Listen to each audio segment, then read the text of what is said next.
name's Charlie Skelton. I'm here with the Guardian.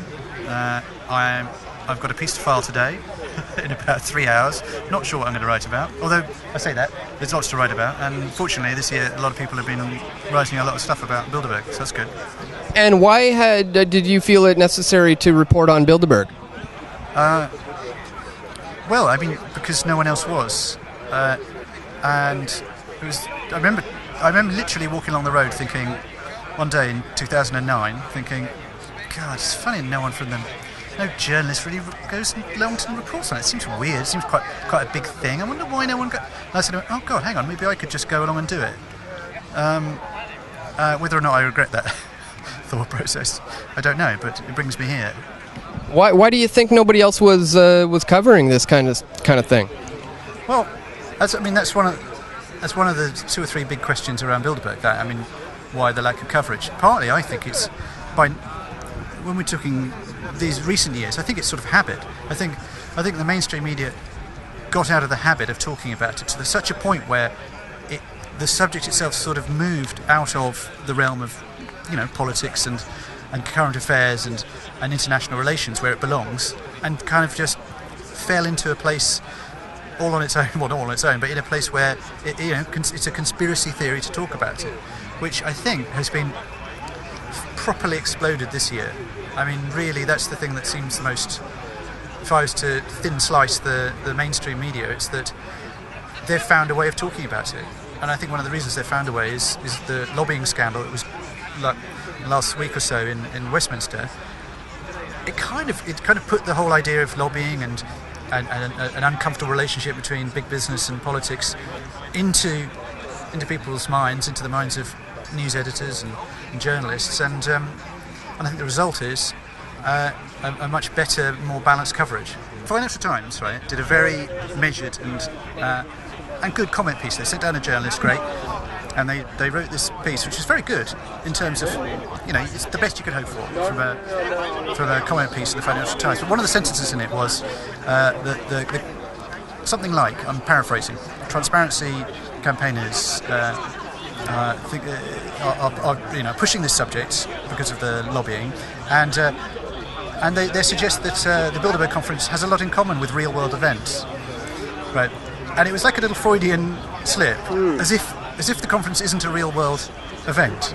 It's kind of a thing that's, like a sort of something from Narnia, or we found this amulet and it's transported us here to this press zone. Anyway, it just was an odd turn of phrase, and I think that's an unconscious hangover from decades of journalists being out of the habit of talking about it. So I think as they get into the habit of it, they'll just start not using silly things. I spoke to the Irish radio, and they said, no, you're at the so-called Bilderberg conference. And I'm thinking, that's not the so-called Bilderberg conference, it's just the Bilderberg conference. But they have to put that little so-called in, almost as if like, should I really be talking about this? Yeah. It's like a little safety net. Yeah, so cool. You've been talking about it for years, and mainstream media has been coming down here a little bit, BBC and stuff like that.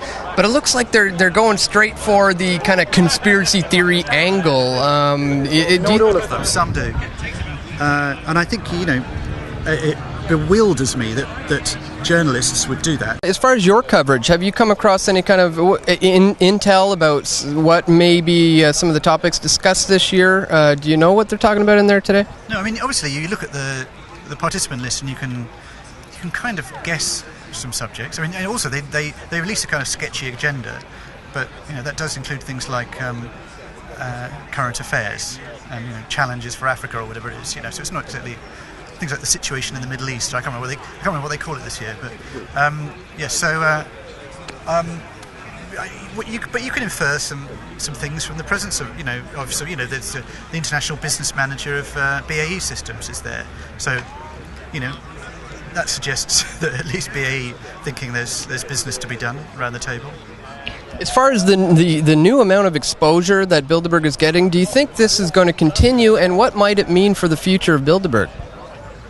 Well, I think that I suspect, and this is, who knows? This is my guess. My best guess is that this year they released their delegate list and agenda early, quite a bit early, several days, They have hired a German communications company, CNC Communications. They put a media email address on one of their things. There's been back and forth emails between mainstream media and this corporate communications company. All of that tells me that as an organisation they are finally realising they have to address the mainstream media, because the alternative media can make a noise, but that noise is never going to be as effective in terms of the relationship between big corporations and the public as a big news organisation. So once the Times and the Telegraph and CNN and BBC start getting that bee in their bonnet, then they're simply going to have to adopt a more modern way of speaking to the mainstream media. So that was a very ill expressed thought, but what I basically mean is that they're going to have to behave like what they are, which is an international policy summit with a lot of politicians and big business there.